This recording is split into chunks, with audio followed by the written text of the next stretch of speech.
अभी आपको क्वेश्चन बताए जा रहे हैं डीसी गणित से और कल मैंने आपको बताया था 100 क्वेश्चन और यहाँ पर आज हम शुरू करेंगे 101 से। तो जितने भी छात्र हैं आईआईटी में पढ़ रहे हैं, चाहे वो सेकेंडरी के स्टूडेंट हो चाहे इस समय उनकी बैक परीक्षा होने वाली है, उनके लिए बहुत ही इंपॉर्टेंट क्वेश्चन मैं डेली लेके आ रहा हूँ, डेली रात 8 बजे। तो जो लोग अभी तक लाइव नहीं आए उनसे रिक्वेस्ट है कि जो लोग अभी लाइव है वो शेयर करें ताकि और भी लोग जुड़ पाएँ लाइव इस सेशन में और इसका लाभ उठा पाएँ। तो चलिए दोस्तों, आज का क्वेश्चन शुरू करते हैं। ये क्वेश्चन है उन छात्रों को जो छात्र इलेक्ट्रीशियन थ्योरी अर्थात जो लोग आईआईटी कर रहे हैं इलेक्ट्रीशियन से, उनके लिए बहुत ही इंपॉर्टेंट है। तो चलिए, यहाँ पर डीसी गणित से आपके क्वेश्चन कवर किए जा रहे हैं। तो आते हैं हम यहाँ पर क्वेश्चन नंबर 121 से। कल मैंने आपको बताया था 120 तक मैंने आपको क्वेश्चन बता दिया था कल की वीडियो में, ठीक है। जो लोग नहीं देखे हैं वीडियोज, वो देखना चाहते हैं तो लिंक आपको इस वीडियो के डिस्क्रिप्शन में मिल जाएगा, आप वहाँ से भी जाकर देख सकते हैं। तो चलिए क्वेश्चन नंबर 121 शुरू करते हैं। कुछ लोग पहले से ही इसका आंसर देना शुरू कर दिए हैं। जी हाँ, क्वेश्चन नंबर 121 ध्यान से देखिएगा। जब ध्रुवों का फ्लक्स दोगुना किया गया हो और गति भी दोगुनी की गई हो तो जनरेटर का प्रेरित विद्युत वाहक बल, जिसको हम ईएमएफ बोलते हैं, इसका मतलब क्या होता है? ईएमएफ मतलब इसका होता है इलेक्ट्रोमोटिव फोर्स। क्या होता है दोस्तों? ई से आपका हो जाता है इलेक्ट्रो, एफ से मोटिव, एफ से क्या होता है? फोर्स होता है, मतलब इलेक्ट्रोमोटिव फोर्स। तो यहाँ पर ऑप्शन आपका दिया गया है, पहला ऑप्शन आप देख सकते हैं दिया गया, इसमें 3 गुना हो जाएगा। बी ऑप्शन दिया गया है उतना ही रहेगा, और सी ऑप्शन दिया गया 2 गुना हो जाएगा, और डी ऑप्शन दिया गया 4 गुना हो जाएगा। तो इसमें आपको कौन सा ऑप्शन सही लग रहा है?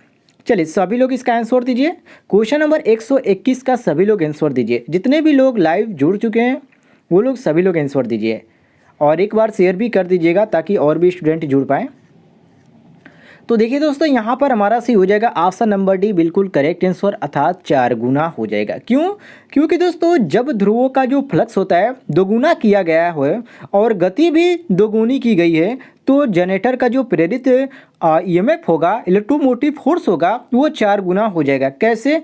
आप इस सूत्र से भी निकालना चाहते हैं तो निकाल सकते हैं। इसका सूत्र होता है ईबी बराबर पी फाई जेड एन अपान 60A, ठीक है। इस सूत्र से भी आप निकालना चाहते हैं तो निकाल सकते हैं। इसमें जो एन है ये आपका दोगुना करते हैं और फाई भी क्या होता है? दोगुना करते हैं। तो ईबी का मान हमारा 4 गुना बढ़ जाता है। इससे आप निकालना भी चाहते हैं तो निकाल सकते हैं, बिल्कुल आसान तरीका है। तो यहाँ पर क्वेश्चन के अनुसार ऑप्शन नंबर जो हमारा डी दिया गया है, ये डी ऑप्शन करेक्ट आंसर हो जाता है। क्लियर हो गया दोस्तों? आइए नेक्स्ट क्वेश्चन पे हम आते हैं। क्वेश्चन नंबर 122 पे कह रहा है क्वेश्चन कि किस प्रकार की डीसी मशीनों में अवशिष्ट चुंबकत्व रेसिड्यूअल मैग्नेटिज्म आवश्यकता है? स्व उत्तेजित जनरेटर या डायनेमो या पृथक रूप से उत्तेजित जनरेटर या शंट मोटर? चलिए सभी लोग इसका आंसर दीजिए। क्वेश्चन नंबर 122 का आंसर दीजिए। थोड़ा सा टफ क्वेश्चन है, लेकिन आप प्रयास करेंगे तो इसका आंसर दे पाएंगे। ऐसे ही क्वेश्चन आपको टेक्निकल एग्जामों में भी पूछे जाते हैं। एक आध दो क्वेश्चन इसमें मैं कवर किया हूँ। तो ध्यान दीजिए दोस्तों, स्व उत्तेजित जनरेटर में क्या होता है? इसमें अवशिष्ट जो चुंबकत्व होता है उसकी आवश्यकता होती है, लेकिन जो पृथक उत्तेजित जनरेटर होते हैं उसमें अवशिष्ट चुंबकत्व का होना आवश्यक नहीं है। और अवशिष्ट चुंबकत्व जो होता है वोल्टेज जो बिल्डअप होता है उसमें सहायता प्रदान करती है। तो यहाँ पर क्वेश्चन के अनुसार हमारा वही कह रहा है, तो इसलिए हम मारेंगे ऑप्शन नंबर ए, बिल्कुल करेक्ट आंसर, स्व उत्तेजित जनरेटर। ऑप्शन नंबर ए यहाँ पर हमारा बिल्कुल करेक्ट आंसर हो जाएगा। चलिए क्लियर हो गया। यदि आपको किसी भी स्टूडेंट को किसी भी प्रकार की कोई भी दिक्कत होती है किसी भी क्वेश्चन में, तो आप स्क्रीनशॉट लीजिए, और यहाँ पर व्हाट्सएप ग्रुप का भी लिंक मैं आपको बहुत सारे वीडियो में भी प्रोवाइड करते हूँ। आप वहाँ से भी ज्वाइन होकर सारे क्वेश्चन पूछ सकते हैं, या जो लोग इंस्टाग्राम पे फॉलो नहीं किए इंस्टाग्राम से भी आप क्वेश्चन पूछ सकते हैं, कोई भी दिक्कत नहीं है। चलिए नेक्स्ट क्वेश्चन पर हम आते हैं। क्वेश्चन नंबर 123 पे आते हैं। कह रहा है क्वेश्चन कि एक डीसी जनरेटर का कम्यूटेटर क्या होता है? पहला ऑप्शन दिया गया कि लोड सर्किट में करंट एक ही दिशा में करता है, या आर्मेचर को में एसी को डीसी में बदलता है, या टर्मिनल धारा बढ़ाता है, या आर्मेचर में करंट की दिशा उल्टी कर देता है। चलिए सभी लोग बताइए। बिल्कुल करेक्ट आंसर देना है, बी ही ऑप्शन आपका सही हो जाएगा, बी ऑप्शन सही हो जाएगा। अब दोस्तों देखिए कैसे, क्योंकि दोस्तों मैंने आपको पिछली वीडियो में इसकी जानकारी दिया था कि जो डीसी जनरेटर में जो कम्यूटेटर होता है, इसमें क्या होता है, ये कम्यूटेटर जो होता है आर्मेचर में एसी को डीसी में बदलता है, और कम्यूटेटर और ब्रश की सहायता से क्या होता है, डीसी मोटर में एक दिशीय घूर्णन पैदा होता है। तो इसको भी ध्यान रखिएगा। और जो जनरेटर को एक दिशा में घुमाता है उसको हम क्या कहते हैं, देखिए जनरेटर की स्थिति में यह धारा क्या होता है, ये ब्रशों की मदद में ये बाह्य परिपथ को देता है, और इसकी ही सहायता से अर्थात कम्यूटेटर और ब्रश की ही सहायता से आपका डीसी मोटर में एक दिशीय घूर्णन पैदा होता है। तो यहाँ पर क्वेश्चन के अनुसार हमारा सही हो जाता है ऑप्शन नंबर जो बी दिया गया है, ये भी ऑप्शन हमारा बिल्कुल करेक्ट आंसर हो जाएगा। क्लियर हो गया दोस्तों। आइए नेक्स्ट क्वेश्चन पे हम आते हैं, क्वेश्चन नंबर 124 पे कह रहा है क्वेश्चन, आर्मेचर की करंट में होने वाले परिवर्तन को कहते हैं क्रिटिकल रेजिस्टेंस या आर्मेचर रिएक्शन या कम्यूटेशन या स्फूलन, क्या कहते हैं उसको, सभी लोग बताइए। ऐसे क्वेश्चन आपको डेली मिलते रहेंगे, जब तक आपकी एग्ज़ाम ख़त्म नहीं होती है तब तक आपको इससे क्वेश्चन प्रोवाइड करते रहेंगे, और आपकी एग्ज़ाम होने वाली है, आप सभी लोग तैयारी में लग जाए। तो देखिए दोस्तों यहाँ पर हमारा सही हो जाता है क्वेश्चन के अनुसार जो ऑप्शन में दिया गया, ऑप्शन नंबर सी बिल्कुल करेक्ट आंसर अर्थात कम्यूटेशन। क्यों, क्योंकि आर्मेचर की धारा में होने वाली परिवर्तन होता है उसी को हम दिक् परिवर्तन कहते हैं अर्थात कम्यूटेशन कहते हैं। और जितने समय में धारा एक रिवर्स होता है, मतलब कि एक रिवर्स होता है, उस समय को ही हम क्या करते हैं, दिक् परिवर्तन काल कहते हैं। तो यहाँ पर क्वेश्चन के अनुसार हमारा सही हो जाता है कम्यूटेशन। सी ऑप्शन यहाँ पर हम बिल्कुल करेक्ट आंसर मारेंगे, सी ऑप्शन हमारा बिल्कुल सही हो जाता है। चलिए आगे बढ़ते हैं हम नेक्स्ट क्वेश्चन पे, क्वेश्चन नंबर 125 पे कह रहा है क्वेश्चन कि ज़्यादा से ज़्यादा भाप टर्बो परिवर्तनों को खाली स्थान के लिए कुंडलित किया जाता है, 2 ध्रुवों या 6 ध्रुवों या 8 से 12 ध्रुवों या 30 से 40 ध्रुवों। चलिए सभी लोग इसका आंसर दीजिए, कौन सा ऑप्शन आपको सही लग रहा है। वेरी वेरी इंपॉर्टेंट क्वेश्चन है। देखिए दोस्तों भाप टर्बो परिवर्तनों को ज़्यादा से ज़्यादा 2 पोल के लिए ही कुंडलित किया जाता है। अब रीजन क्या, क्यों ऐसा किया जाता है, क्योंकि इसकी गति जो होती है ज़्यादा होती है और इसकी जो अक्षीय लंबाई होती है वो अधिक होती है। और यदि आप निकालना भी चाहें तो इसको आप निकाल सकते हैं एन एस बराबर 120 F/P से, आसानी से निकल जाएगा। ठीक है, तो यहाँ पर इस तरह आप आसानी से निकाल सकते, कोई भी दिक्कत नहीं है। और यहाँ पर क्वेश्चन के अनुसार हमारा सही हो जाता है जो ऑप्शन में दिया गया हमारा ऑप्शन नंबर ए 2 ध्रुव, ये हमारा क्वेश्चन के अनुसार बिल्कुल करेक्ट आंसर हो जाता है। चलिए नेक्स्ट क्वेश्चन पे हम आते हैं, क्वेश्चन नंबर 126 पे कह रहा है क्वेश्चन, वेव वाइंडिंग में कम्यूटेटर खंडों का एमओ होना चाहिए असमान या केवल समान या समान और असमान दोनों या इनमें से कोई नहीं। चलिए सभी लोग बताइए। वेव वाइंडिंग में बात कह रहा है, वेव वाइंडिंग के लिए। ठीक है, तो देखिए दोस्तों यहाँ पर हमारा सही हो जाता है ऑप्शन नंबर सी बिल्कुल करेक्ट आंसर की समान और असमान। क्यों, क्योंकि वेव वाइंडिंग में जो कम्यूटेटर होता है उनके खंडों का एमओ जो होता है समान और असमान दोनों होता है। अब रीजन क्या है, क्यों ऐसा होता है, तो देखिए दिक् परिवर्तक द्वारा ही धारा क्या किया जाता है, परिवर्तन किया जाता है, आप सभी को मालूम है। और यह ब्रश की सहायता से ही धारा क्या होती है, बाहरी परिपथ में देता है। इसलिए यहाँ पर हमारा सही हो जाता है ऑप्शन नंबर सी अर्थात समान और असमान दोनों। तो ई ऑप्शन यहाँ पर जो हमारा सी ऑप्शन जो दिया गया है, ये सी ऑप्शन हमारा क्वेश्चन के अनुसार बिल्कुल करेक्ट आंसर हो जाएगा। चलिए नेक्स्ट क्वेश्चन पे आते हैं, क्वेश्चन नंबर 127 पे कह रहा है क्वेश्चन, एक डीसी जनरेटर का क्रांतिक प्रतिरोध आर होता है, ऑप्शन दिया गया है गति के वर्ग के समानुपाती या गति के त्रिघात के समानुपाती या गति के वर्ग के व्युत्क्रमानुपाती या गकम के व्युत्क्रमानुपाती। चलिए सभी लोग बताइए। वेरी वेरी इंपॉर्टेंट क्वेश्चन है ये, तो ध्यान देखिएगा दोस्तों, एक डीसी जनरेटर का क्रांतिक प्रतिरोध आरसी जो होता है ये गति के वर्ग के व्युत्क्रमानुपाती होता है। और जो क्रांतिक प्रतिरोध होता है वह प्रतिरोध होता है जिससे कि ऊपर जनरेटर वोल्टेज नहीं जनरेट करता है, मतलब कि वो उससे ऊपर, मतलब कि जो क्रांतिक प्रतिरोध होता है वो प्रतिरोध होता है जिसके ऊपर वो जनरेटर वोल्टेज नहीं जनरेट करता है और इसमें कम पर ही क्या किया जाता है, जनरेट किया जाता है। तो इसको भी ध्यान रखिएगा। और जो डीसी जनरेटर होता है इसका क्रांतिक जो प्रतिरोध होता है ये फील्ड का ही प्रतिरोध होता है। तो यहाँ पर क्वेश्चन के अनुसार हमारा सही हो जाता है ऑप्शन नंबर जो सी दिया गया है, ये सी ऑप्शन हमारा बिल्कुल करेक्ट आंसर हो जाएगा। क्लियर होगा दोस्तों, ऑप्शन नंबर सी हमारा यहाँ पर सही हो जाएगा।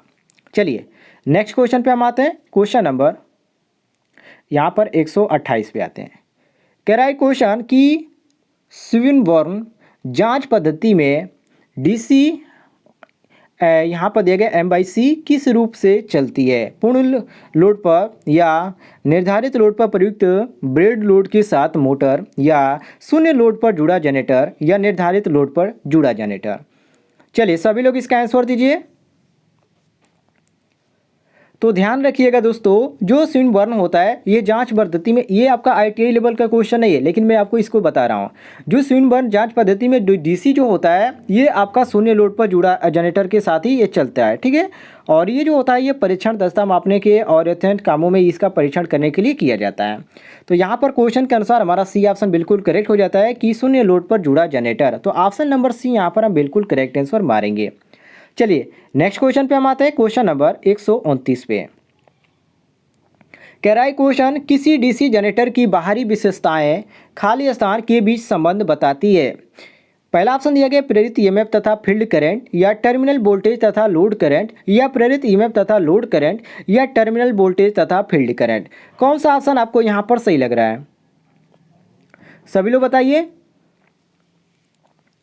तो ध्यान रखिएगा दोस्तों, DC जनरेटर में टर्मिनल वोल्टेज और जो लोड होता है ये दोनों ये आपकी बाहरी विशेषताएं हैं। मतलब कि लोड करंट और जो टर्मिनल वोल्टेज होता है ये बाहरी इसकी विशेषता है किसकी? DC जनरेटर में।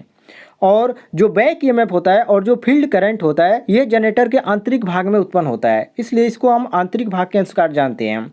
और DC जनरेटर में क्या होता है, ये आपका DC जनरेटर में उत्पन्न जो करंट होता है ये AC की आकृति का होता है, प्रकृति का होता है। तो इसका यदि सूत्र के अनुसार के इसको जानना चाहते हैं तो इसमें दो तरह के कन्फ्यूजन होता है, एक DC जनरेटर होता है, एक DC मोटर में होता है। तो यदि यहाँ पर EB बराबर से शुरू किया जाए, मतलब कि EB बराबर V/2 लिख दिया जाए तो ये आपका जनरेटर के केस में चला जाता है।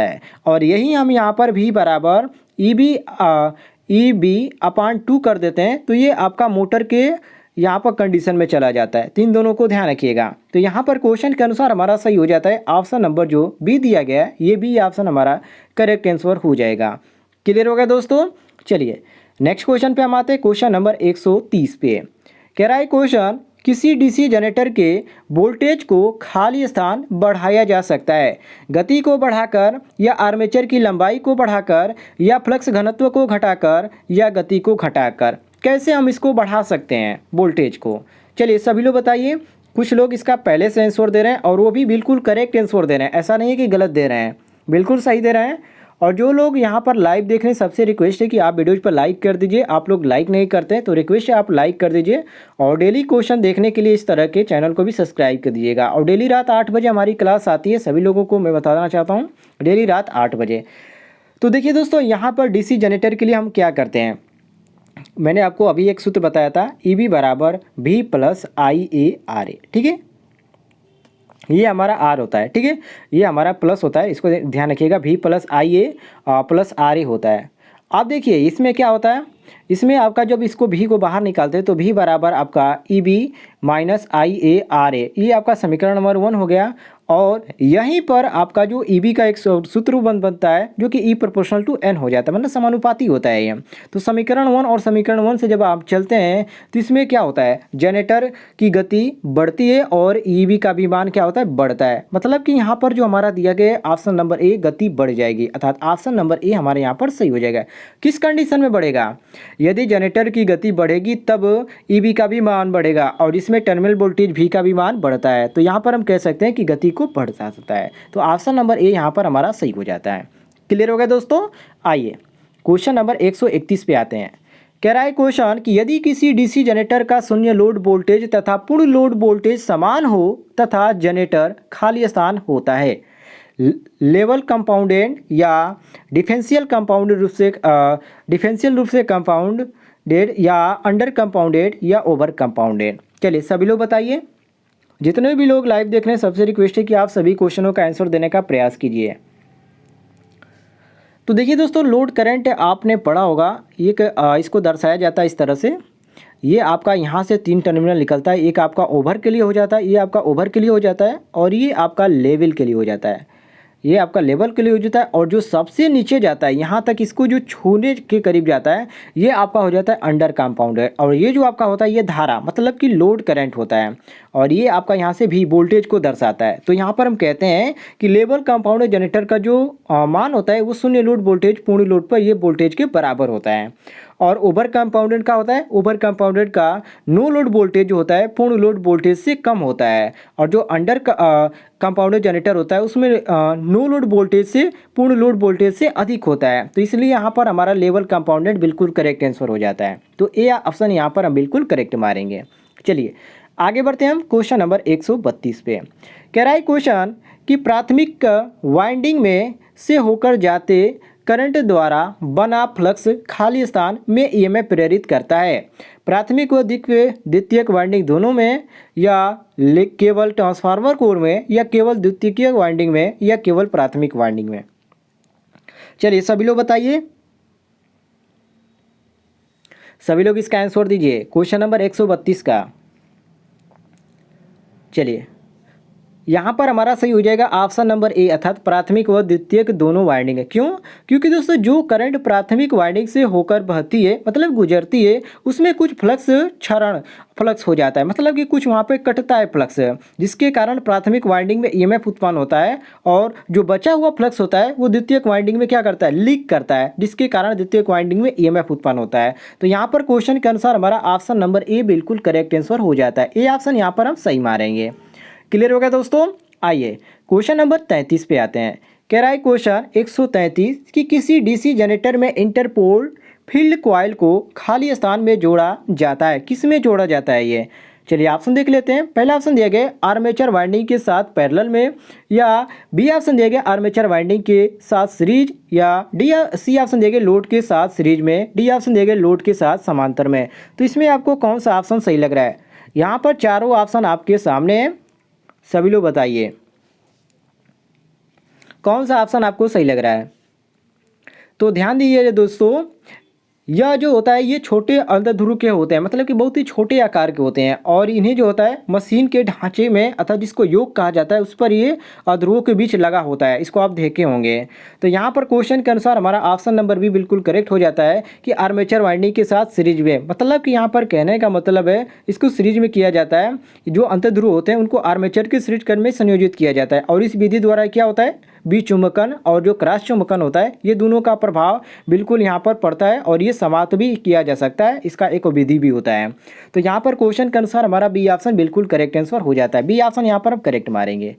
चलिए नेक्स्ट क्वेश्चन पे आते हैं। क्वेश्चन नंबर 134 पे कह रहा है क्वेश्चन अगर सीरीज मोटर का फील्ड कनेक्शन टूट गया है तो वह खाली स्थान ठीक प्रकार से काम करेगी या रुक जाएगी या जल जाएगी या भयावह गति प्राप्त कर लेगी। सीरीज की बात कर रहा है, वो भी यहाँ पर कह रहा है कि उसकी फील्ड कनेक्शन टूट जाए। देखिए दोस्तों बहुत ही यहाँ पर खतरनाक क्वेश्चन आपसे पूछा गया है और आप सीरीज से थोड़ा दूरी रहिए क्योंकि ये बहुत ही खतरनाक मोटर होता है। मतलब कि इसकी यहाँ पर कनेक्शन हम तोड़ देते हैं तो इसका क्या होता है बहुत ही अधिक इसका यहाँ पर गति प्राप्त कर लेता है। यदि आप इसको जानना भी चाहते हैं तो इसके सूत्र के अनुसार आप इसको ज्ञात कर सकते हैं। EB बराबर फाई ZN/P/60। ठीक है, इस सूत्र से आप ज्ञात भी कर सकते हैं। मतलब कि सीरीज मोटर का जो फील्ड होता है यदि कनेक्शन टूटने पर फ्लक्स का जो मान होता है वो क्या होता है बढ़ जाता है और बहुत ही तेज़ी से ये बढ़ता है और ये साथ ही क्या होता है ये बहुत ही कम भी हो जाता है। ठीक है, बाद में जिससे मोटर का EB जो होता है कम हो जाता है और मोटर की गति क्या होती है उच्च गति प्राप्त कर लेती है। तो यहाँ पर क्वेश्चन के अनुसार हमारा ऑप्शन नंबर डी बिल्कुल करेक्ट हो जाता है, भयावह गति प्राप्त करेगी। तो ऑप्शन नंबर डी यहाँ पर करेक्ट हो जाएगा। चलिए नेक्स्ट क्वेश्चन पे आते हैं। क्वेश्चन नंबर 135 पे है। कह रहा है क्वेश्चन एक डीसी जनरेटर खाली स्थान में बदलता है। आप सभी को मालूम है जो डीसी जनरेटर होता है वो किस में परिवर्तित करता है, सभी लोग बताइए। जैसे कि पहला ऑप्शन दिया गया आपका चुंबकीय ऊर्जा को विद्युत ऊर्जा में, या तापीय ऊर्जा को विद्युत ऊर्जा में, या यांत्रिक ऊर्जा को विद्युत ऊर्जा में, या रासायनिक ऊर्जा को विद्युत ऊर्जा में। कौन सा ऑप्शन आपको सही लग रहा है?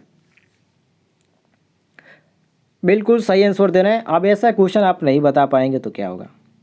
देखिए दोस्तों डीसी जनरेटर जो होता है यांत्रिक ऊर्जा में किसको बदलता है, यांत्रिक ऊर्जा को विद्युत ऊर्जा में बदलता है और ये किसके सिद्धांत पे कार्य करता है तो ये फ्लोमिंग के दाएं हाथ के सिद्धांत पर कार्य करता है, ठीक है। और यदि यहाँ पर मोटर की बात किया जाए, मोटर की केस में तो डीसी जो मोटर होता है ये विद्युत ऊर्जा को यांत्रिक ऊर्जा में बदलता है। और ये जो होता है प्लम्बिंग के बाएं हाथ के नियम पे कार्य करता है ये मोटर जो होता है।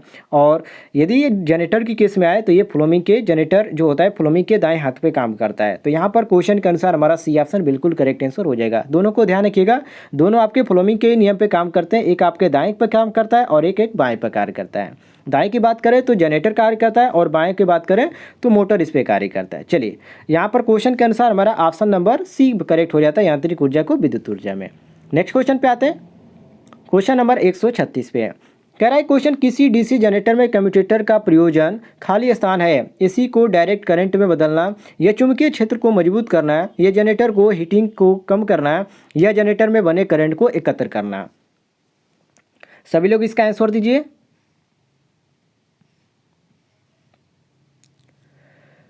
यहाँ पर सही हो जाता है हमारा ऑप्शन नंबर ए बिल्कुल करेक्ट आंसर कि डीसी जनरेटर में कम्यूटेटर का जो प्रयोजन होता है वो एसी को डीसी में बदलने के लिए ही किया जाता है। मतलब कि एसी को डीसी में बदलने की क्रिया आपकी क्या कहलाती है, कम्यूटेशन कहलाती है। तो यहाँ पर क्वेश्चन के अनुसार हमारा ऑप्शन नंबर ए बिल्कुल करेक्ट आंसर हो जाता है। ए ऑप्शन यहाँ पर हम सही मारेंगे। चलिए नेक्स्ट क्वेश्चन पे आते हैं, क्वेश्चन नंबर 137 पे कह रहा है क्वेश्चन कि अलग उत्तेजन, मतलब कि यहाँ पर अलग उत्तेजन से क्वेश्चन पूछा गया है जो कि एक्साइटेशन से क्वेश्चन है कि के लिए किस प्रकार के स्रोत का उपयोग नहीं किया जाता है अलग उत्तेजन के लिए, स्टोरेज बैटरी का, या सोलर का, या रेक्टिफाइड डीसी का, या डीसी जनरेटर का। चलिए सभी लोग बताइए। तो देखिए दोस्तों, अलग से उत्तेजन के लिए डीसी सप्लाई की आवश्यकता होती है, ठीक है। किस केस में, तो ये आपका उत्तेजन जनरेटर में होता है, जो आपका अलग उत्तेजन होता है उसके लिए, मतलब कि अलग से उत्तेजन के लिए डीसी सप्लाई की आवश्यकता होती है। और ये जो सप्लाई होती है storage battery rectified DC generator के माध्यम से दी जाती है। और जो सोलर उत्तेजन होता है इसके प्रयोग में नहीं लाया जाता, इसको आप ध्यान रखिएगा। तो यहाँ पर क्वेश्चन के अनुसार हमारा ऑप्शन नंबर बी बिल्कुल करेक्ट आंसर हो जाता है। बी ऑप्शन हमारा सही हो जाता है, क्योंकि यहाँ पर कह रहा है कि नहीं लाया जाता, मतलब कि यहाँ पर नेगेटिव कह रहा है, तो ये आपका सोलर जो होता है इसमें नहीं लाया जाता, बाकी आपका स्टोरेज बैटरी रेक्टिफाइड डीसी और डीसी जनरेटर में लाया जाता है। तो बी ऑप्शन करेक्ट हो जाता है। चलिए नेक्स्ट क्वेश्चन पे आते हैं, क्वेश्चन नंबर 138 पे कह रहा है क्वेश्चन, जब किसी डीसी श्रेणी जनरेटर की लंबी ट्रांसमिशन लाइन में श्रेणी में जोड़ा जाता है तो इसे खाली स्थान कहा जाता है। ट्रांसमीटर, या शंट जनरेटर, या मोटर, या बूस्टर, मतलब कि क्या कहा जाता है इसको, सभी लोग बताइए। तो ध्यान दीजिएगा दोस्तों, श्रेणी जनरेटरों का जो प्रयोग होता है आर्क प्रकाश और श्रेणी बूस्टर के रूप में किया जाता है। और श्रेणी बूस्टर जो होता है किसी अन्य प्रदाय से धारा क्या करती है, प्राप्त करने वाले जो फीडर होते हैं, टर्मिनल्स होते हैं, उनको वोल्टेज बढ़ाने में काम आते हैं। तो यहाँ पर क्वेश्चन के अनुसार हमारा ऑप्शन नंबर डी बिल्कुल करेक्ट आंसर हो जाता है, बूस्टर। क्लियर होगा दोस्तों, ऑप्शन नंबर डी हमारा सही हो जाएगा। चलिए नेक्स्ट क्वेश्चन पे आते हैं, क्वेश्चन नंबर 139 पे कह रहा है क्वेश्चन कि शंट क्षेत्र कुंडली अर्थात फील्ड कॉइल में निम्न धारा वहन होती है लेकिन बहुत तीव्र चुंबकीय क्षेत्र तैयार होता है, इसका कारण क्या है। यहाँ पर रीजन पूछ रहा है कि ऐसा क्यों होता है। पहला ऑप्शन दिया गया कुंडली का उच्च प्रतिरोध, बी ऑप्शन दिया गया फेरों की कम संख्या, और सी ऑप्शन दिया गया फेरों की बड़ी संख्या, और डी ऑप्शन दिया गया मोटी कुंडलन तार। तो इसमें आपको कौन सा ऑप्शन सही लग रहा है। मात्र 5 सेकंड ही आपको मौका दिया जा रहा है, इससे ज़्यादा आपको समय नहीं दिया जा रहा, क्योंकि आप सभी को मालूम है काफ़ी लंबी वीडियो हो जाएगी, जिससे बाद में जो स्टूडेंट देखेंगे उनको दिक्कत होगी। तो यहाँ पर हमारा सही हो जाता है ऑप्शन नंबर सी अर्थात फेरों की बड़ी संख्या, मतलब कि शंट फील्ड कुंडली पतले तारों से अधिक फेरों की संख्या में बनाई जाती है, जिससे क्या होता है, जिससे कुंडली का जो प्रतिरोध होता है अधिक हो जाता है और धारा बहुत ही निम्न आवृत्ति होती है। तो यहाँ पर क्वेश्चन के अनुसार हमारा सी ऑप्शन बिल्कुल करेक्ट आंसर हो जाता है। क्लियर होगा दोस्तों। आइए क्वेश्चन नंबर 140 पे आते हैं।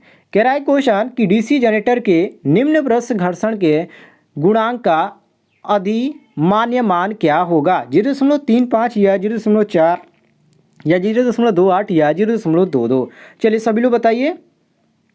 कुछ लोग इसका सी दे रहे हैं लेकिन ये गलत है, ये आपका ऑप्शन नंबर ए हो जाएगा सही, मतलब कि 0.35। क्योंकि दोस्तों डीसी जनरेटर का जो निम्न ब्रश होता है वो घर्षण गुणांक होता है 0.35, ठीक है।